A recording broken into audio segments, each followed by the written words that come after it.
வணக்கம் நண்பர்களே. நாம் இப்போ பார்க்குறது சென்னை ஜிஎஸ்டி ரோட்டில் அமைஞ்சிருக்கிற கிளாம்பாக்கம் பஸ் ஸ்டாண்ட்.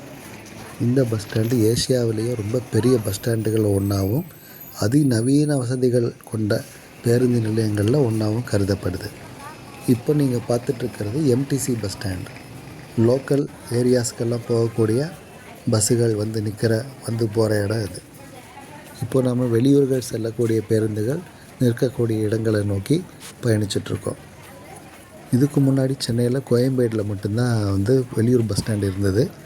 அந்த வெளியூர் பஸ் ஸ்டாண்டை ஒட்டியே உள்ளூருக்குள்ளே போகக்கூடிய பஸ்ஸுகள் நிற்கிற லோக்கல் பஸ் ஸ்டாண்டும் இருந்தது.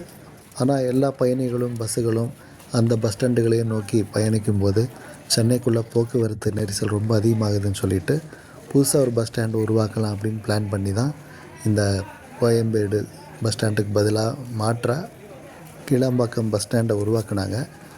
ஆனால் காலப்போக்கில் ரெண்டையுமே மெயின்டைன் பண்ணிக்கலாம் அப்படின்னு ஒரு முடிவுக்கு வந்துட்டாங்க. தென் மாவட்டங்களை நோக்கி பயணிக்கிற பேருந்துகள் எல்லாமே கிளாம்பாக்கத்துலேருந்து கிளம்பும் அப்படின்னு அறிவித்து அதுக்குண்டான ஏற்பாடுகளை பண்ணியிருக்காங்க. நல்லா பிரம்மாண்டமாக இருக்குது. நிறைய புல்வெளிகள், கார்டன்லாம் உருவாக்கியிருக்காங்க. பார்க்குறதுக்கு ரொம்ப அழகாக இருக்குது. வர வழியில் ஒரு டிஸ்பிளே போர்டு பார்த்துருப்பீங்க. அதில் எந்தெந்த ஊருக்கு போக வேண்டிய பஸ் எந்தெந்த வழித்தடங்களில் நிற்கும் அப்படின்ட்டு இன்ஃபர்மேஷன் அதில் கொடுத்துருக்காங்க. அதே தான் இங்கேயும் இருக்குது. 2 இடத்துல அமைச்சிருக்காங்க. இதை பார்த்திங்கன்னா தென் மாவட்டங்கள் பூரா உள்ள பேர்கள் எல்லாமே அதில் இருக்குது. போகிற வழியெல்லாம் ஏகப்பட்ட கடைகள் இருக்குது. எல்லாம் இந்த ஃபுட் ஐட்டம்ஸ், வெஜ்ஜு, நான்வெஜ் எல்லாமே கிடைக்கும். இங்கே நல்ல நல்ல ஹோட்டல்ஸும் இருக்குது. இந்த முகப்பு ரொம்ப அழகாக இருக்குது. இங்கே உள்ள ரெஸ்டாரண்ட்ஸில் பயணிகள் உட்காந்து சாப்பிட்ற அளவுக்கு நல்ல வசதியாக இருக்குது. ஒரு சில இடங்களில் நின்றுட்டு சாப்பிட்ற மாதிரியும் அந்த ஃபெசிலிட்டிஸும் இருக்குது. உள்ள அத்தனை கடைகள் இருக்குது. வந்தீங்கன்னா எந்த கடையில் போய் சாப்பிட்றது அப்படின்னு சொல்லிட்டு உங்களுக்கே கண்டிப்பாக ஒரு கன்ஃபியூஷன் வரும். அந்தளவுக்கு ஏகப்பட்ட கடைகள் இருக்குது. மக்கள் எல்லாம் பிஸியாக பஸ்ஸை பிடிக்க நடந்து போயிட்டு வந்துட்டுருக்காங்க. ஒரே கூட்டமாக தான் இருக்குது. இந்த இன்ஃப்ராஸ்ட்ரக்சர் பாருங்கள், ரொம்ப பியூட்டிஃபுல்லாக இருக்குது. இந்த சீலிங்லலாம் அவ்வளோ அழகாக ஆர்கிடெக்சர் ஒர்க் பண்ணியிருக்காங்க. பார்க்க ரொம்ப நல்லாயிருக்கு. ரொம்ப தூரம் நடந்து வந்துட்டோம். இப்போது பஸ்ஸுகள் நிற்கிற நடைமேடை அந்த இடத்துக்கு நம்ம வந்திருக்கோம். இப்போ நேம் போர்ட்ஸ் எல்லாம் வச்சுருக்காங்க. பிளாட்ஃபார்ம் நம்பர்ஸ் போட்டிருக்காங்க. எந்த ஊருக்கு போக வேண்டிய பஸ் எங்கே நிற்குது அப்படிங்கிற இன்ஃபர்மேஷன்லாம் கொடுத்துருக்காங்க. அங்கங்கே டிக்கெட் கவுண்டர்ஸ் வச்சுருக்காங்க. யாருக்காவது டவுட் இருந்தால் கூட அங்கே போய் கேட்டால் இன்ஃபர்மேஷன் தருவாங்க. நல்ல ரஷ்ஷு பார்க்க முடியுது. இந்த பிளாட்ஃபார்மில் ஏகப்பட்ட பேஸ் இருக்குது. எல்லா பேஸ்லேயும் பஸ் நிறுத்தி வச்சுருக்காங்க. இத்தனை பஸ்ஸுகளுக்கும் பயணிகள் இருப்பாங்களாங்கிறது கொஞ்சம் சந்தேகமாக தான் இருக்குது. அவ்வளோ பஸ்ஸஸ் இருக்குது இங்கே. இந்த பஸ் ஸ்டாண்டில் பஸ் ஃபெசிலிட்டி பார்த்திங்கன்னா 24 ஹவர்ஸ்க்கு கொடுக்குறாங்க. நான்ஸ்டாப்பாக வெளியூர்களுக்கு பஸ்கள் போயிட்டே இருக்கும். ஈவன் மிட் நைட்டில் கூட பஸ்ஸுகள் இருக்குது. ஆனால் அந்த ஃப்ரீக்குவென்சி கொஞ்சம் கம்மியாக இருக்குமே தவிர பஸ்கள் இருக்குது.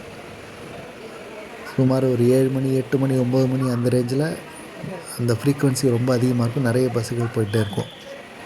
டிஎன்எஸ்டிசி பஸ்ஸுகள் இல்லாமல் தனியார் பஸ்ஸுகள், அதாவது ஆம்னி பஸ்ஸஸ்க்கும் இங்கே தனியாகவே பேஸ் அமைச்சிருக்காங்க. இந்த பே காலியாக இருக்குது. இது வழியாக காட்டுறேன் பாருங்கள். எத்தனை பஸ்ஸஸ் நிற்குது பாருங்கள். எப்பா, வர வழியில் நிறைய ஹோட்டல்ஸ் இருந்ததுனால அந்த கிச்சன்லாம் முன்னாடியே இருந்ததுனால என்னாச்சுன்னா அங்கேருந்து வந்த புகையெல்லாம் கேமராவில் லைட்டாக படிஞ்சிருக்கு. அதனால் கொஞ்சம் மங்கலாக தெரியுது. அந்த லைட்டோட ரிஃப்ளெக்ஷன் ரொம்ப அதிகமாக தெரியுது. இத்தனை பஸ்ஸஸ் நிறுத்துகிற அளவுக்கு ஒரு ஃபெசிலிட்டி பண்ணி எவ்வளோ பெருசாக கட்டி வச்சுருக்காங்க. எவ்வளோ பஸ்ஸஸ் நிற்குது பாருங்கள். So many. இதில் ரொம்ப முக்கியமான அப்டேட் என்னென்னா, ஏர்போர்ட் வர இருக்கிற மெட்ரோவை கிளாம்பாக்கம் பஸ் ஸ்டாண்டு வர கூடிய சீக்கிரம் எக்ஸ்டெண்ட் பண்ண போகிறாங்க.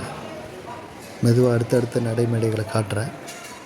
அங்கங்கே RO water, mineral water vending machine கூட வச்சுருக்காங்க. 10 ருபீஸ் போட்டாச்சுன்னா உங்களுக்கு அந்த மினரல் வாட்டர் பாட்டில் வந்துடும். அதே மாதிரி டாய்லெட் ஃபெசிலிட்டிஸும் நிறைய இருக்குது. வர வழியில் நிறைய டாய்லெட் ஃபெசிலிட்டிஸை நல்லா பார்க்க முடிஞ்சுது. அதுவும் நல்லா க்ளீனாக நீட்டாக தான் இருக்குது. நல்லாவே மெயின்டைன் பண்ணியிருக்காங்கன்னு சொல்லலாம். அங்கங்கே பெரிய பெரிய டிஸ்ப்ளே ஸ்க்ரீன்ஸ் எல்லாம் கூட வச்சுருக்காங்க. ஸோ அட்வர்டைஸ்மெண்ட்ஸ் அதெல்லாம் அதில் வந்து டிஸ்ப்ளே பண்ணுறாங்க. ஹேண்ட் வாஷ், ஃபேஸ் வாஷ் பண்ணுறதுக்கு உண்டான ஃபெசிலிட்டிஸ் கூட வச்சுருக்காங்க. நல்லாவும் இருக்குது, நீட்டாகவும் இருக்குது. முன்பதிவு செஞ்ச பயணிகள் வெயிட் பண்ணுறதுக்கு உண்டான waiting rooms, AC rooms provide பண்ணியிருக்காங்க. அதை தவிர ஃபீடிங் ரூம்ஸ் வேறு ப்ரொவைட் பண்ணியிருக்காங்க. Modern toilet facilities, ATM facilities, food courts எல்லாமே இருக்குது. அத்தனையும் இங்கே 24 ஹவர்ஸும் செயல்படுது. அதுதான் ரொம்ப முக்கியமான விஷயம். கார்ஸ், பைக்ஸ் எல்லாம் நிறுத்துறதுக்கு multi level car parking, bike parking facilities எல்லாம் கூட கொடுத்துருக்காங்க. இங்கேருந்து மதுரை, திருச்சி, திருநெல்வேலி, கோயம்புத்தூர் அந்த மாதிரியான தென் மாவட்டங்களுக்கு ஏகப்பட்ட வண்டிகள் கண்டினியூஸாக போய்கிட்டே இருக்குது. இதோட ஃபஸ்ட் ஃப்ளோரில் பார்த்திங்கன்னா ஏகப்பட்ட லாட்ஜஸ் இருக்குது. ஸோ பயணிகள் வந்துட்டு வெளியூர் போகிறவங்க நைட்டு வராங்க, தங்கிட்டு போகணும் அப்படின்னா அதுக்கு லாட்ஜிங் ஃபெசிலிட்டிஸும் ப்ரொவைட் பண்ணுறாங்க. அது ஃபுல்லாக ஃபஸ்ட் ஃப்ளோரில் இருக்குது. அது போகிறதுக்கு உண்டான லிஃப்ட் ஃபெசிலிட்டிஸ் இங்கே ஏகப்பட்ட இடத்துல வச்சுருக்காங்க. நிறைய இடத்துல பார்க்க முடியுது. ஃப்ரண்ட் என்ட்ரன்ஸில் ஒரு பெரிய எஸ்கலேட்டர் கூட இருக்குது. அந்த ஃபெசிலிட்டியும் ப்ரொவைட் பண்ணியிருக்காங்க. ஃபஸ்ட் ஃப்ளோரில் பார்த்திங்கன்னா லாட்ஜிங் ஃபெசிலிட்டிஸும் இருக்குது. அதை தவிர ஃபுட் கோர்ட்ஸும் நிறையா இருக்குது. ஸோ ஒத்தையாளாக ட்ராவல் பண்ணுறவங்களுக்கு டார்மிட்டரி ஃபெசிலிட்டிஸும் கொடுத்துருக்காங்க. ஸோ அவங்க பெரிய ரூம் எடுத்துகிட்டு அதிக பணம் செலவு பண்ணி தங்க வேண்டிய அவசியம் இல்லை. டார்மிட்ரின்னா ஒரு 4-5 பேர் அந்த மாதிரி சேர்ந்து கூட ஒரே ரூமில் ஷேர் பண்ணி தங்கிக்கலாம். அது ரொம்ப கம்மியாக தான் இருக்கும் சார்ஜஸ் எல்லாம். இந்த மெயின் லாபி பாருங்கள் எவ்வளோ அழகாக இருக்குது.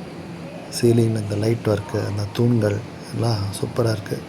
நல்ல ஒரு பெரிய எஸ்கலேட்டர் ஃபெசிலிட்டியும் கொடுத்துருக்காங்க. அங்கங்கே பெரிய டிஸ்பிளே ஸ்க்ரீன்ஸ் எல்லாம் வச்சுருக்காங்க. அட்வர்டைஸ்மெண்ட்ஸ், மெயினாக அட்வர்டைஸ்மெண்ட்ஸ் தான் அதில் வந்துட்டுருக்குது. ஆர்கிடெக்சர் ஒர்க்கு ரொம்ப அருமையாகவே இருக்குதுன்னு சொல்லலாம். ஸோ நல்ல ஒரு ஆர்ட் பெயிண்டிங் ஒர்க்ஸ் எல்லாம் கூட ஒரு பெரிய லெவலில் டிஸ்பிளே வச்சுருக்காங்க. சீலிங் பாருங்கள் எவ்வளோ அழகாக இருக்குது. ஸோ ப்ரீபெய்டு ஆட்டோ, டாக்ஸி அதுக்குண்டான ஃபெசிலிட்டிஸு, அதுக்குண்டான அந்த கவுண்டர்ஸை நிறைய இடத்துல பார்க்க முடிஞ்சுது. ஃப்ரண்ட் ஆஃபீஸில் ப்ரீபெய்டு ஆட்டோவுக்கு தனியாகவும் ப்ரீபெய்டு டாக்ஸிக்கு தனியாகவும் பேஸே அமைச்சிருக்காங்க. அதுக்குண்டான ரெஸ்பெக்டிவ் கவுண்டர்ஸும் அங்கங்கே ஃபார்ம் பண்ணியிருக்காங்க. ஃப்ரண்டேஜ் எவ்வளோ அழகாக இருக்குது பாருங்கள். ஒரு பெரிய குத்து விளக்கு சென்டரில் வச்சுருக்காங்க. நல்லா இருக்குது பார்க்க. ஃப்ளோர் ஒர்க்ஸு, சீலிங் ஒர்க்ஸ் எல்லாம் ரொம்ப பிரமாதமாக அட்டகாசமாக இருக்குது. முன்னாடி ஒரு ஆர்ச் டிசைன் வேறு. இந்த மெயின் எக்ஸிட்லேயே பார்த்திங்கன்னா ப்ரீபெய்டு ஆட்டோ கவுண்டர் வச்சுருக்காங்க. பஸ் ஸ்டாண்ட்லேருந்து வெளியில் வரவங்க அங்கே ஆட்டோ புக் பண்ணிவிட்டு இங்கே ஆட்டோஸ் லைனாக நிற்கிது பாருங்கள். அப்படியே ஏறி போய்ட்டே இருக்கலாம். ரேட்ஸ் எல்லாம் வந்து ரொம்ப சீப்பாக இருக்கும். கம்பேர்ட் டு தனியாக போய் நம்ம ப்ரைவேட் ஆட்டோ பிடிச்சா என்ன ஆகுமோ அதை விட பாதி தான் வரும். ஆட்டோஸ், டாக்ஸிஸ் எல்லாம் போகிறதுக்கு நல்ல ஒரு பெரிய ரோடு, அகலமான ரோடு கட்டி வச்சுருக்காங்க. இந்த ஃப்ரண்டேஜ் காட்டுற எவ்வளோ அழகாக இருக்குது பாருங்கள் சைட்லேருந்து பார்க்கும்போது. ப்ரீபெய்ட் டாக்ஸி போய் அந்த பக்கம் இருக்குது. அங்கேருந்து டாக்ஸிஸ் போயிட்டுருக்கு. நல்லா ரோடெல்லாம் அகலமாக இருக்கிறதுனால எந்த ஒரு கன்ஃபியூஷனும் இல்லை. நீட்டாக போயிட்டே இருக்குது. எந்த டிராஃபிக் ஜாமும் இல்லை. இதுக்குள்ளே நோ கன்ஜஷன் அட் ஆல். இந்த ஸ்பெஷல் லைட்டிங்ஸ் எல்லாம் கூட ரொம்ப அழகாக பண்ணியிருக்காங்க. பார்க்க முடியுது பாருங்கள். இந்த லைட்டிங்ஸ் எல்லாம் எவ்வளோ அழகாக இருக்குது. தூரத்துலேருந்து பார்க்க இன்னும் சூப்பராக இருக்கும். அது நல்லா இழைச்சி பணத்தை தண்ணி மாதிரி செலவழித்து ரொம்ப பியூட்டிஃபுல்லாக தான் கட்டியிருக்காங்க. என்ன அழகாக இருக்குது. Very nice. ஃபஸ்ட் ஃப்ளோரில் உள்ள டார்மிட்டரி ஃபெசிலிட்டி பார்த்திங்கன்னா லேடிஸ், ஜென்ட்ஸ், டிரைவர்ஸ், கண்டக்டர்ஸ் எல்லாத்துக்கும் தனித்தனியாகவே ப்ரொவைட் பண்ணியிருக்காங்க. கூடவே அங்கே நிறைய சின்ன சின்ன ஷாப்ஸ் இருக்குது. ஸோ ட்ராவலுக்கு தேவையான என்ன ஐட்டம்ஸ் வேணும்னாலும் அங்கே எல்லாத்தையும் வாங்கிக்கலாம். ஃபுட்டு, ட்ராவல் பண்ணும்போது சாப்பிட வேண்டிய தேவையான ஃபுட்டு ஐட்டம்ஸ் எல்லாமே கிடைக்கும் அங்கே. அதையும் வாங்கி பேக் பண்ணி எடுத்துகிட்டு போய்க்கலாம். டார்மிட்டரிஸ் எல்லாமே யாத்ரி நிவாஸ் அப்படிங்கிற பேரில் அதிநவீன வசதிகளோட ப்ரைவேட்டு தான் மெயின்டைன் பண்ணிட்டு வராங்க. நான் ஏசி ரூம்ஸ் பார்த்திங்கன்னா 3 ஹவர்ஸ்க்கு 100 to 150 அந்த ரேஞ்சுக்கு கிடைக்கிது. 200 to 300 கொடுத்திங்கன்னா 12 ஹவர்ஸ் கூட தங்கிக்கலாம். ஏசி ரூம் வேணும் அப்படின்னா, ஏசி பெட்ரூம் வேணும்னா அதுக்கு 200 ருபீஸ் செலவாகுது. Minimum 200, maximum 350. அதோட சைஸுக்கு ஏற்ற மாதிரி 3 ஹவர்ஸ் வரைக்கும் தங்கிக்கலாம். 12 ஹவர்ஸ் தாங்கணுன்னா 400 to 600 ருபீஸ் ஆகுது. இப்போ அப்படியே நடந்து எம்டிசி பஸ் ஸ்டாண்டுக்கு வந்துட்டோம். அதாவது லோக்கல் பஸ் ஸ்டாண்டு. நிறைய பஸ்ஸுகள் வந்து போயிட்டுருக்கு, அங்கே பார்க்குறீங்க. இங்கே ஃபேமிலியாக வந்து தங்கணும் அப்படின்னு வந்தீங்கன்னா அதுக்கும் ஃபேமிலி சூட் ரூம்ஸ் கூட இருக்குது. 1000 ரூபாயிலேருந்து 1800 ஒரு நாளுக்கு ஆகுது.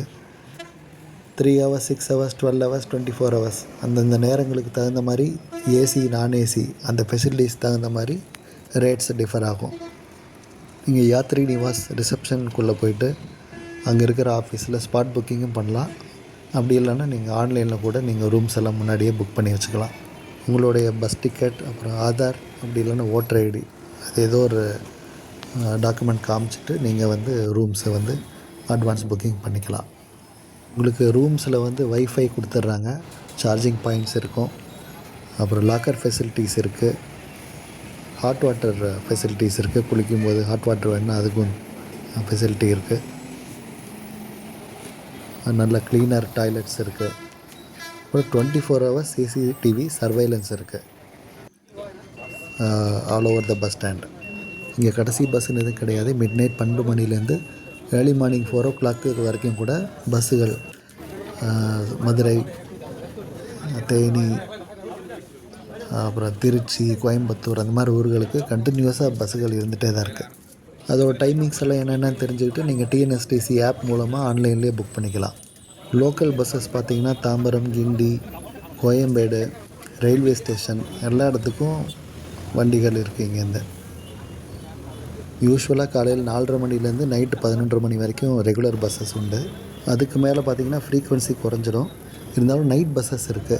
1/2 hour 1 hour ஃப்ரீக்வன்சியில் உங்களுக்கு நைட் பஸ்ஸஸும் கூட இங்கே வந்து ப்ரொவைட் பண்ணுறாங்க.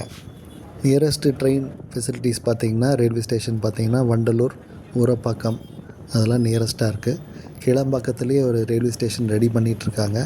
அது இப்போ முடிகிற ஸ்டேஜுக்கு வந்திருக்குது. அந்த ரயில்வே ஸ்டேஷனுக்கு போகிறதுக்கு ஒரு ஓவர் பிரிட்ஜ் கட்டிகிட்ருக்காங்க. அதுவும் முடிஞ்சிடும் சீக்கிரம். ஓகே மக்களே, இந்த வீடியோ பிடிச்சிருந்தால் லைக் பண்ணுங்கள், ஷேர் பண்ணுங்கள், சப்ஸ்கிரைப் பண்ணுங்கள். உங்களுக்கு எதாவது டவுட்ஸ் இருந்ததுன்னா கமெண்ட் செக்ஷனில் கேளுங்கள். நான் எல்லாத்துக்கும் பதில் சொல்கிறேன். Okay, by.